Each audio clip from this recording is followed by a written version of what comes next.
인류가 스스로 숨겨온 비밀. 이 호모 사피엔스는 이보다 훨씬 더 불편한 사실을 계속 비밀로 해왔다. 오늘날 우리에게 문명화되지 않은 사촌들이 많을 뿐 아니라 과거에는 형제자매도 적지 않았다는 사실이다. 이 지난 1만 년간 우리 종은 지구상의 유일한 인간종이기 때문에 우리는 스스로를 유일한 인류라고 생각하는 데 익숙해 있다. 하지만 인간이란 말의 진정한 의미는 호모 속에 속하는 동물이고, 호모 속에는 사피엔스 외에도 여타의 종이 많이 존재했다. 더구나 그리 멀지 않은 미래에 우리는 사피엔스가 아닌 인류와 다시 한번 경쟁해야 할지도 모른다. 이는 책의 마지막 장에서 살펴볼 주제다. 이런 논점을 명확하게 하기 위해 나는 호모 사피엔스 종의 일원들을 지칭하는 표현으로 사피엔스라는 용어를 주로 사용했고, 인류란 인류란 표현은 호모 속에 속하는 현존하는 모든 종을 지칭하는 의미로 쓰겠다. 인류는 약 250만 년 전 동부 아프리카의 오스트랄로피테쿠스에서 진화했다. 오스트랄로피테쿠스는 우리보다 더 오래된 유인원의 한 속으로서 남쪽의 유인원이라는 뜻이다. 약 200만 년 전 이들 원시의 남성과 여성은 고향을 떠나 여행을 시작해 북아프리카, 유럽, 아시아의 넓은 지역에 정착했다. 인류 집단은 지역에 따라 각기 다른 방향으로 진화했다. 이 북유럽의 눈 덮인 속에서 살아남기에 좋은 특질과 인도네시아의 찌는 듯한 정글에서 살아남는데 필요한 특질이 서로 다르기 때문이다. 그 결과 서로 다른 여러 종들이 생겨났고, 과학자들은 여기에 거창한 라틴어 이름을 붙였다. 유럽과 서부 아시아의 인류는 호모 네안들렌, 호모 네안, 호모 네안데트란렌시스, 흔히 말하는 네안데르탈인으로 진화했다.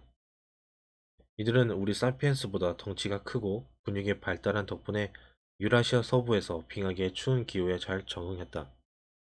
이 아시아의 좀 더 동쪽 지역에는 호모 에렉투스가 살았다. 이들 똑바로 선 사람은 그 지역에서 200만 년 가까이 살다가 가장 오래 지속된 인간종이 되었다. 우리 사피엔스가 이 기록을 깰 가능성은 희박해 보인다. 호모 사피엔스가 지금부터 1천년 후에 존재할지 여부도 의심스러운 마당에 200만 년은 우리와는 동떨어진 시간이다.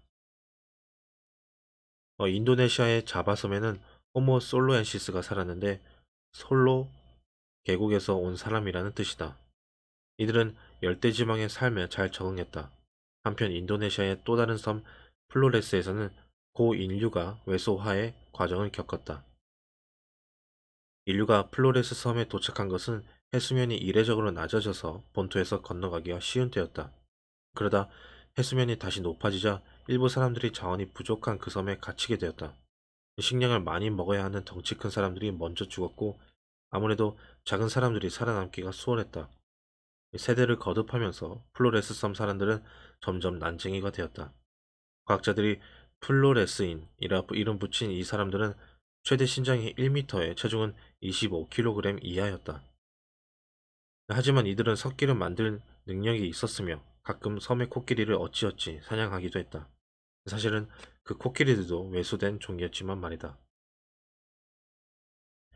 2010년에 우리의 잃어버린 사촌 중 또 하나가 발견되었다.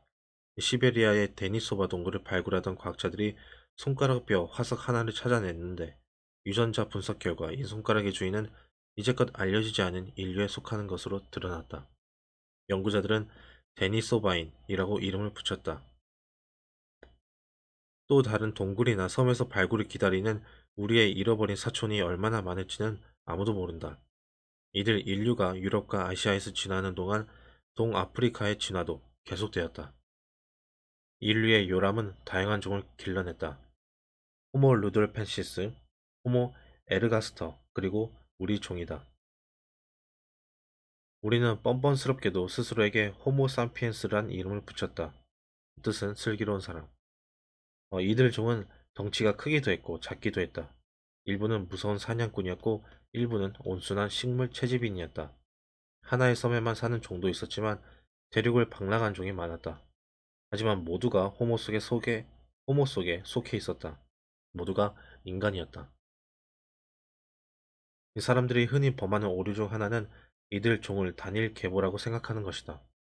예컨대 에르가스터가 에렉투스를 낳고 에렉투스가 네안데르탈린을 낳고 네안데르탈린이 진화해 우리 종이 되었다는 식이다. 이런 직선 모델은 오해를 일으킨다. 어느 시기를 보든 당시 지구에 살고 있던 인류는 한 종밖에 없었으며 모든 오래된 종들은 우리의 오래된 선조들이라는 오해 말이다. 사실은 이렇다. 200만 년 전부터 약 1만 년 전까지 지구에는 다양한 인간종이 동시에 살았다. 왜 안 그랬겠는가? 오늘날에도 여우, 곰, 돼지 등 수많은 종이 동시대를 살고 있지 않은가? 몇만 년 전의 지구에는 적어도 6종의 인간이 살고 있었다.